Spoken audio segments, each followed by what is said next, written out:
I remember saying very specifically, Vision, I will never be alone anymore.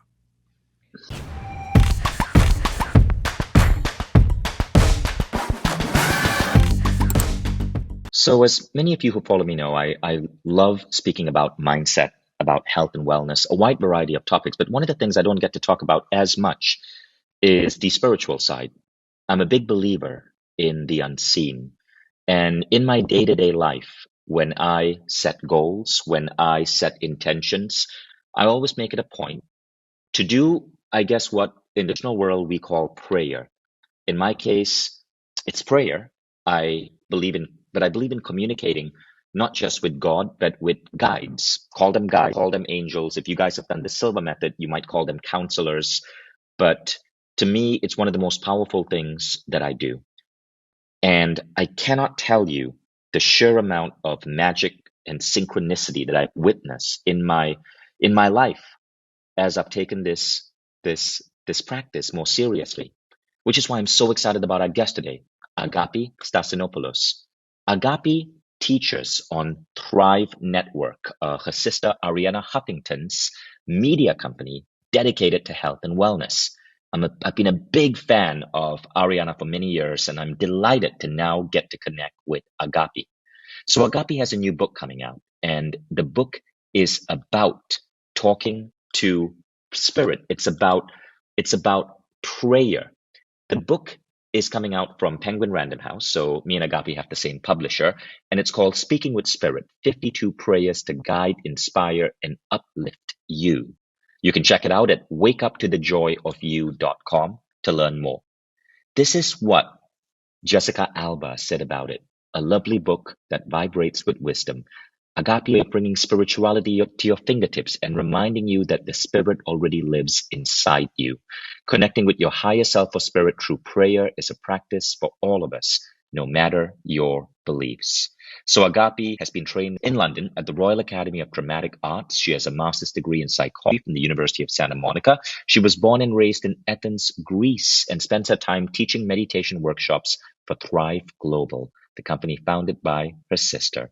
Her previous books were on Greek archetypes that were turned into PBS specials. And today I'm so excited to have her join and speak about Speaking with Spirit. Agapi, welcome to the Mind Valley podcast. As I mentioned just before we started our podcast, I'm a big fan of yours because I just totally honor and respect and love how you bring content with such humanity, authenticity, and generosity of sharing. And Thank you. I'm an advocate like you are that when a human being learns something that is a truth or an awakening, we have a responsibility to share it with our fellow humans. And to me, that's exactly what you continuously are doing now for years. So thank you. Thank you, Agapi. So Agapi, I'm so curious. Firstly, what sparked you to write this book? Tell us about that journey, because it sounds like this, with this much vulnerability and soul, probably came from something that you experienced in your life.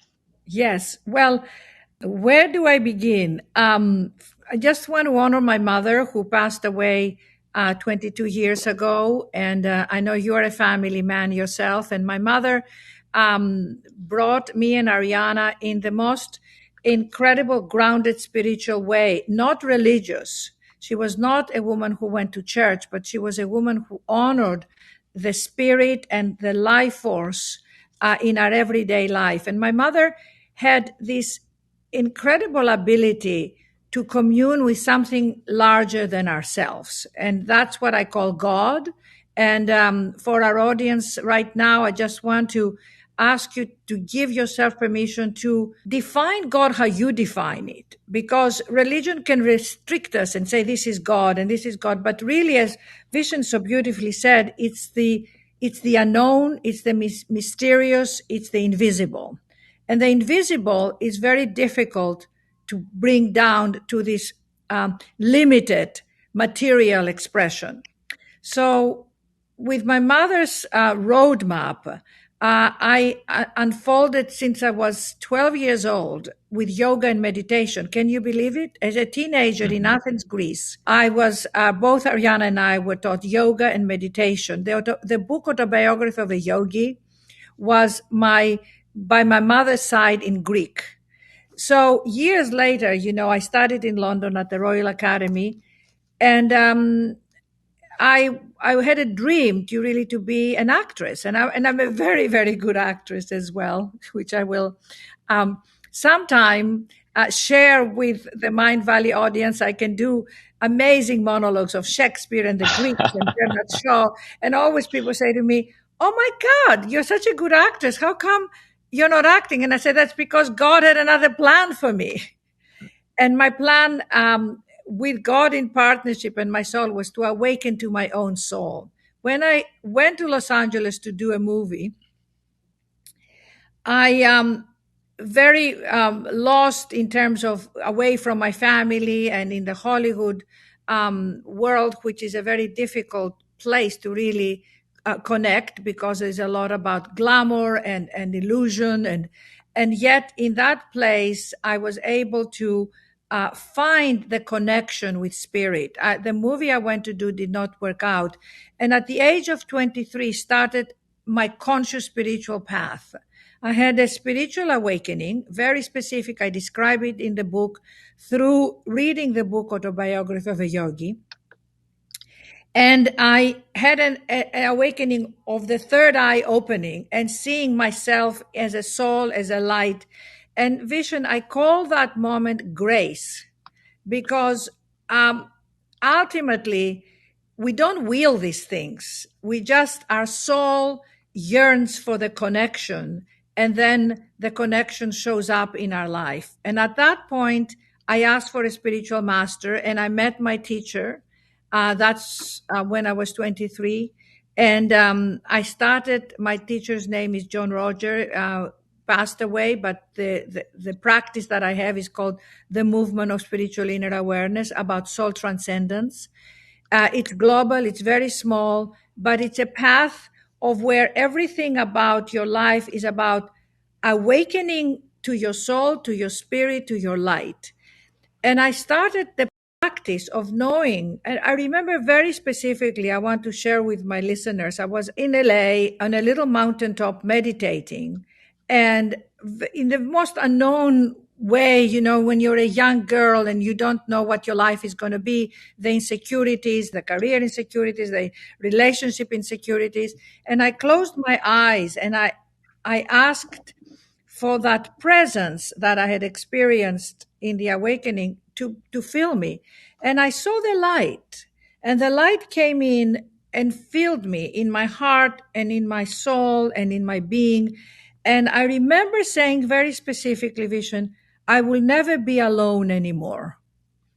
And it was an amazing moment. It was in a moment that I pray every human being should know that we are not alone. But then starts the process and the path and the unfolding, and what we call, for a lack of a better word, the karma of your unfolding of your being, and the studying. And I did endless seminars, but fundamentally, what I learned was that this light that I had experienced needed to be evoked every day, every moment.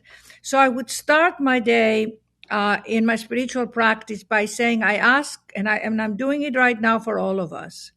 I ask for the higher light that is in me to fill me, protect me, and surround me. And I ask that any negativity, any disturbance, any lack of peace, any angst that is dwelling in my consciousness to be released into the nothingness where it came from. That's it. That's it. Nothing else, but that's it. The minute you ask for the light shows up, but we must ask. So that started this journey of Agape with, many experiences and studies and writing books and performing the Greek goddesses and going to Greece to film them and on and on. And then one day, my spiritual teacher said, you must tell people how you became you, how you found the strength to share your heart, what I call my agapiness. Agape means unconditional love.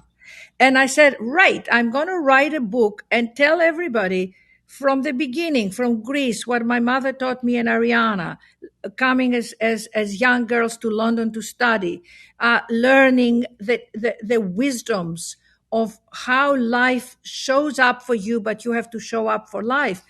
The fears, the anxieties. I said it all in a book called Unbinding the Heart, because the thing that I learned the most from my mother and my spiritual teacher was that if your heart, my friends, is closed, it don't mean a thing.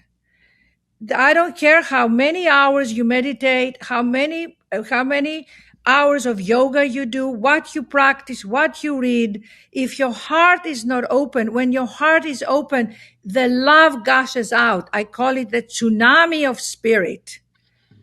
And that spirit lives in each human being. And once you connect with your heart, you must now share it unconditionally. Not because I'll give you this, you give me this. And that heart starts to connect with everything and everyone around you. And you start to feel happiness, joy, contentment. Because we do not see the invisible, God has given us each other. So when you are bereft, when you don't know how to reach out to Vision, reach out to Agape, reach out to the amazing teachers at Mind Valley, reach out to your best friend, reach out to someone that you haven't connected with, but you feel you want to reach out to. And that unconditionality is what I learned. I stretched and I stretched till my heart became so big that I would stand in front of thousands of people and speak. And I completely felt myself vulnerable, authentic, because I said, if I have gone through this, it means every human being goes through this. Mm. So the compassion, the empathy, the connection was so visceral. And whenever I finished my events, hundreds of people would come and hug me, and I'll hug them. And it became a love fest. So then I wrote my other book, Wake Up to the Joy of You. And again, I taught people very specifically. I have chapters like 4 magic words. Can you help me? When you're stuck, please reach out. Please ask, not of neediness and weakness, but out of the strength that you deserve to be helped. When you are down, ask inside, ask outside. And then I think 4 years later, after that book became really loved by people, and I started to teach a lot of meditations with Arianna Thrive and the courses and coaching, but always from a very visceral place, from a very connected place of saying the purpose of each human being here is to wake up to who we are as a soul, as a spirit, as a connected to God. So I I had an experience. It was a very specific moment where a dear friend, who is a practitioner, an acupuncture practitioner, and teaches about fertility and teaches a lot about health, brought me her book, and she said, Agapi, can we please bless this book so that it goes out with the knowledge that I've for years imparted in this book? And I said, yes, let's take this book, which is her book, but this is my book. We put our hands on the book and we said a prayer, and we said, we ask for the spirit and the light to charge this book so that we let it go for free into the world to touch the hearts and the lives of many, so people will know they can live in radiant health. We did a blessing and we both cried.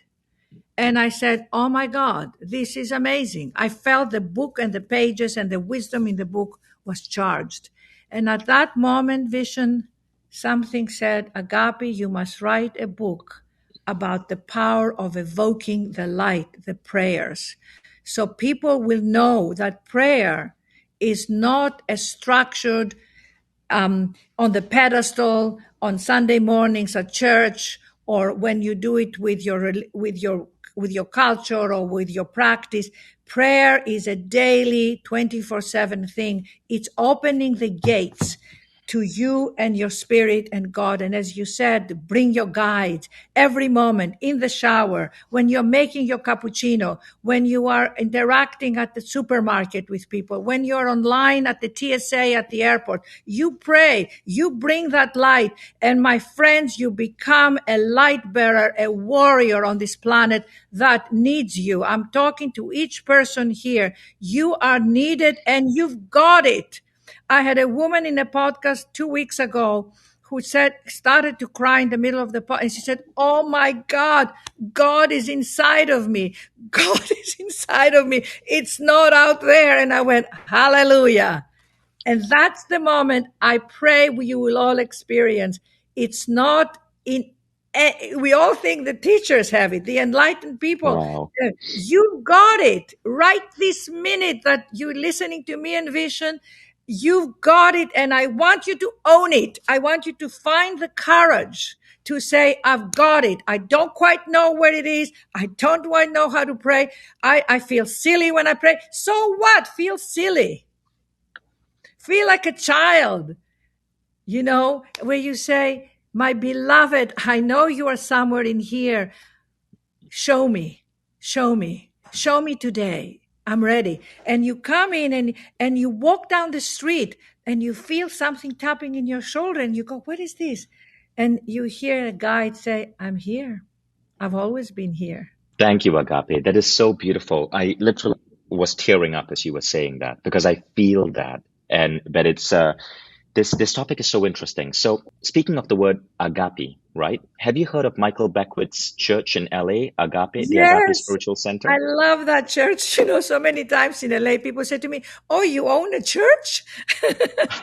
And I would say, Right. "No, I'm Agapi Stassinopoulous. I don't own a church. But okay, what the hell? I can make a church, but Agapi Church, exactly." So And I got to I'm tell you a crazy story about this, right? So Michael Beckwith is a very dear friend, and he teaches on Mind Valley, and he was speaking at one of our festivals. So this was in Costa Rica, maybe like 5 years ago, and he was telling this incredible story.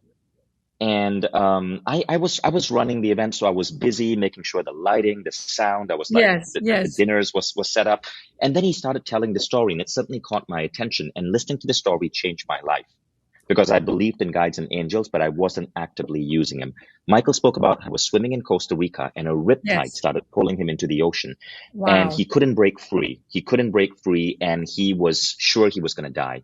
And all of a sudden he screamed out like, if I still have work to do in the world, God, spirit, whoever is here, just help me. And all of a sudden Yes. he felt the wave and then he felt another wave, and then he felt another wave, and he was on shore. Something had like pushed him directly to shore.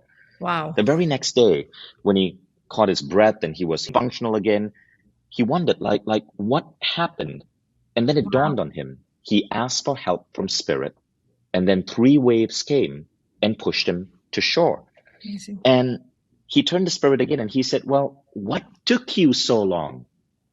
And the response he got was this: we were waiting for you to ask. We Right. cannot interfere Exactly. unless you ask. And I Exactly. thought that was such a powerful lesson because I always thought, okay, you have guides and angels, and well, why aren't they looking out for me? Like, why was I going through that near bankruptcy? Why was I going through that health issue? And I realized I never asked. But when I Yes. started asking from that day, I started asking.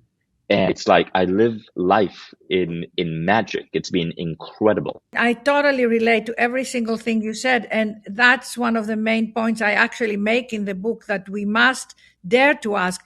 And Vision, I want to ask you, and I ask people I'm in conversation with, why is it that we don't pray? I mean, even for me, that I believe so much in the presence, I have days where I forget. I don't know about you, where I forget to ask. Because when Right. you are down or you're going through a struggle. So tell me, why do you think we don't pray? There are many different types of prayer.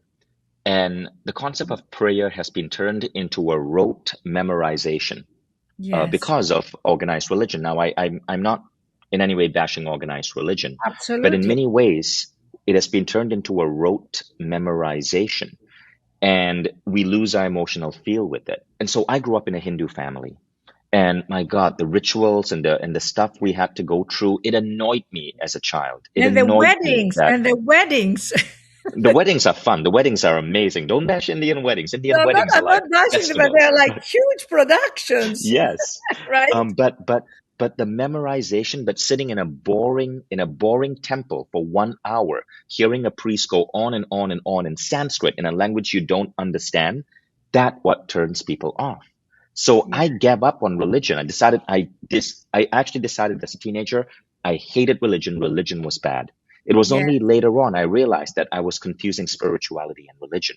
And then when I exactly. realized that I don't have to repeat these old mantras, that sitting listening to someone speaking in a language that you don't understand is not the point. There is an unseen, and this Yeah. unseen doesn't care about tradition. It doesn't care about where you're standing or when you ask or whether you've washed your hands or whether you've eaten vegan food. You just ask.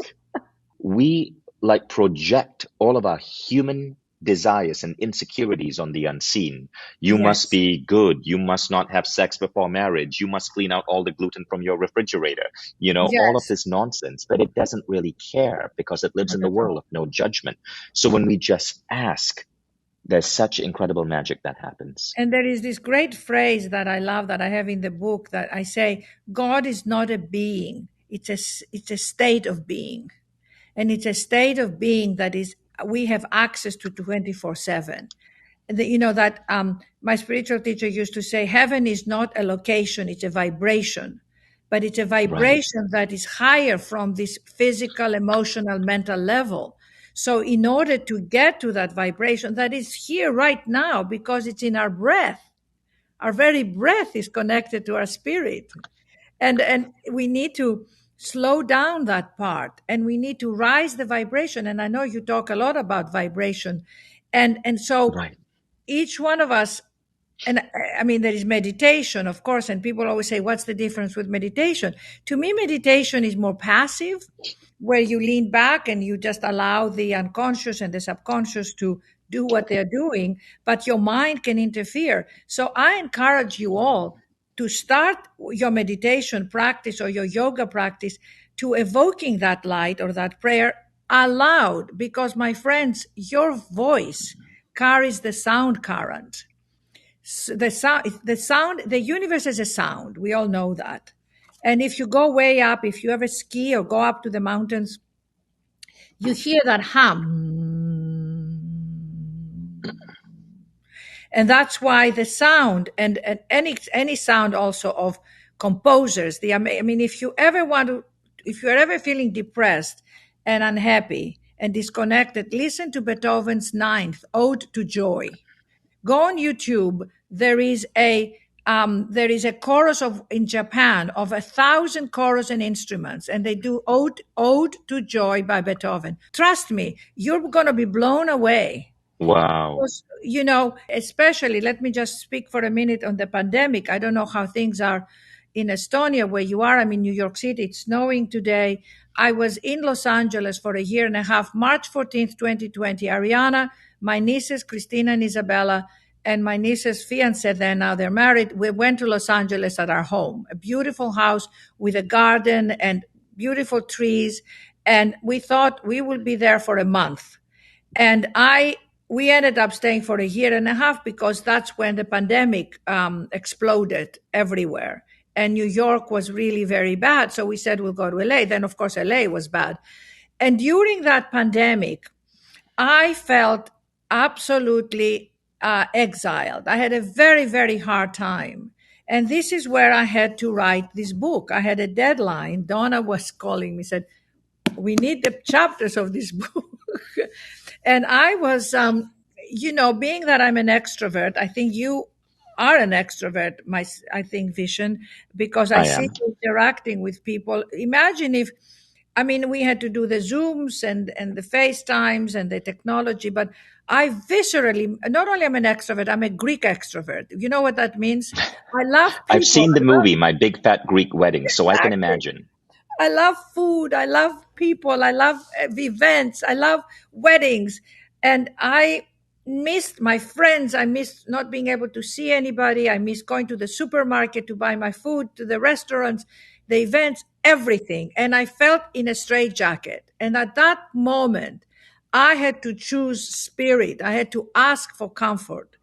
And you'll see that in each prayer, I start with bringing where you are at the table. So it's not like, how are you? I'm okay. No, I was not okay. So if you asked me how I was, I would say, I am angry. I am upset.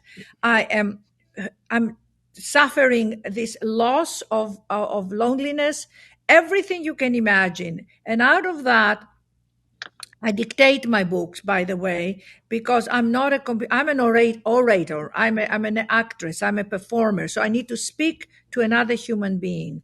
So I would either write on my iPhone. I wrote endless chapters on my dictating on my iPhone, walking up and down the street, walking up and down, hiking. And I will go sit by the ocean in my car. I will walk by the ocean. But I started to pour out and sit in my garden, and I heard spirit say to me, let me comfort you. Mm. Let me walk with you.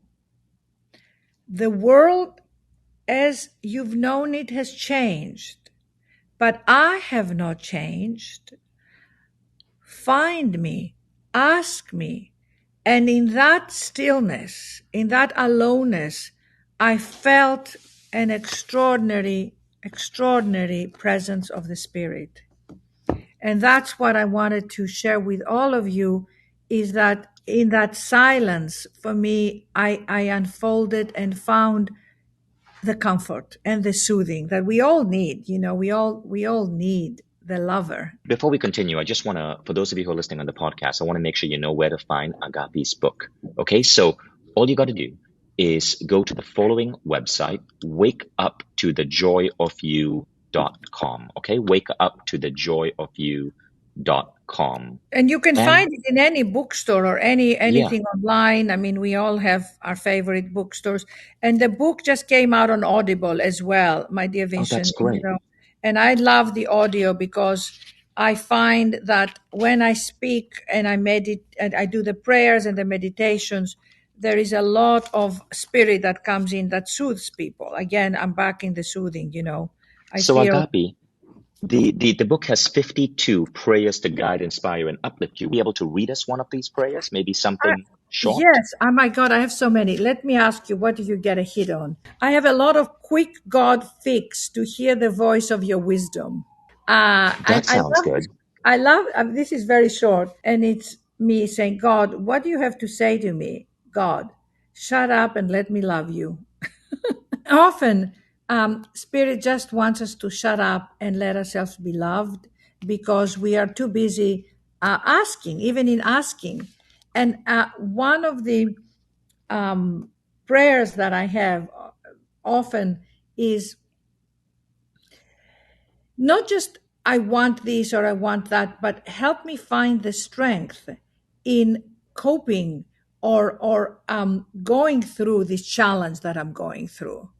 So, for example, you might be dating and you might want this man or this woman to be yours and to have a partnership, but it's not happening. So you can pray, I want this person to come and be in my life so we can be married. But let's say it's not happening. So why about asking and saying, show me if this is the person for me?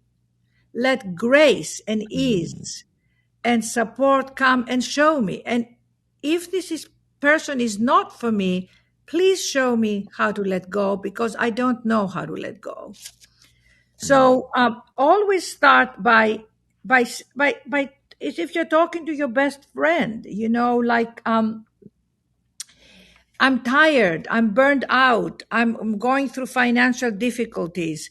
All the challenges that we're all going through. One woman said to me, my husband lost his job.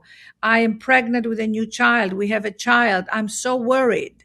And said, my parents don't have the means. I'm concerned I'll be evicted. I mean, Vision, these are survival major problems people have every day. So my prayer, I said to her, let us pray because with all the challenges, let us pray for the miracles and your guides to come and help you and find the solutions. And indeed, a friend of hers came from Australia and moved back to this country and called her, and a friend that was much more affluent. And out of the blue, she asked this woman, "Can you help us now?" And this woman said, "Absolutely," and was able to help in a very practical way. So that to me is in the prayer of that moment, instead of paralyzing yourself with a fear which can paralyze us, rising to asking someone to pray for you. I tell you exactly a very specific little thing. There is a person around us right now where I felt they're going through something, and and I don't quite know. And my sister and I were talking, and I said, "Well, what do you think is going on with this person? With this woman?" And I was at night making my tea, about to go to sleep. And my sister and I always pray at night before we go to sleep. We live together, and it's so sweet. We always call in the light, we give thanks for the day, and we ask anything of the day to be released. And actually, that's the prayer I'm going to read you afterwards. It's called Put the Day to Rest. I love that prayer. And as I was making my tea vision to go to sleep, I heard the word sorrow. She's in sorrow. I have no idea where that came from, my friends. I didn't make it up. And I said to Arianna, I think she's having sorrow in her life. Now, I don't know why she's having sorrow, but it gave me an awareness of where her consciousness is at. You ask for your intuition to be awakened. It's so beautiful, Right. but it's a process. It's a practice. It takes time. I So love that. the book, my friends, is divided into categories, which is living, creating, becoming, overcoming, transforming, and loving. And I have a prayer that I love. It's called Put the Day to Rest. So may I read this prayer, Vision, dear? Yes. And I've put up the book on screen so people know the cover and they can recognize it in their bookstore and they know your website. Please go ahead. Dear beloved, I allow myself to lie my body down, to take a deep, long, slow breath and exhale the day away. I did the best I could with all that was on my plate. There were no catastrophes, no earthquakes, nothing that shook the earth except what happened in my mind. So now I exhale and I let my mind rest and unravel and discard what didn't go my way. I give myself permission to soften my heart and take in the good. All is well. What's left undone will be done tomorrow. I declare it a good day, a day that emerged with all its ups and downs. For any parts of myself that feel the judgments, longings, frustrations, fears, worries about those I love, and all the indecisions of my life, I lay them down to rest. I offer them to the higher light in me. Whatever is stuck, hurt, or unfulfilled, let it be dissolved in the grace of the night. In my dreams, show me, guide me, and instruct me on everything I need solutions for, and help me open the channel to receptivity so that I may receive my wisdom, my soulfulness, and my power to create the life I want for me and those I love. Show me in my dreams that I'm not alone, that I am always guided. Let me put the day to rest and sleep in perfect harmony. Beautiful. Thank you so much, Agapi. Thank you, And thank you for thank this you. conversation. So again, the book is Wake Up to the Joy of You.com. That's where you can get the book. And the book is called Speaking with Spirit, 52 Prayers to Guide, Inspire, and Uplift You. And I Agapi, want it's such a beautiful book. I can't wait to buy a copy for myself and several of my friends, because I love books that you can just open up and whenever you feel you need a dose of wisdom and just read something so beautiful. And I want to encourage everybody to read the prayers loud, write your own prayers. And if you get the book when you get it, I would so appreciate it if you post a picture of you and the book. I want to see your face, or even read the stories on a social media, or read the poems. And each poem brings you your humanity and your spirituality and blends them together. So I encourage you all to start this sweet practice of prayer without ceremonies, just unabashed, unadorned. Show up in who you are, because your maker, your 36 trillion cells that are making you and all of us right now, are for you.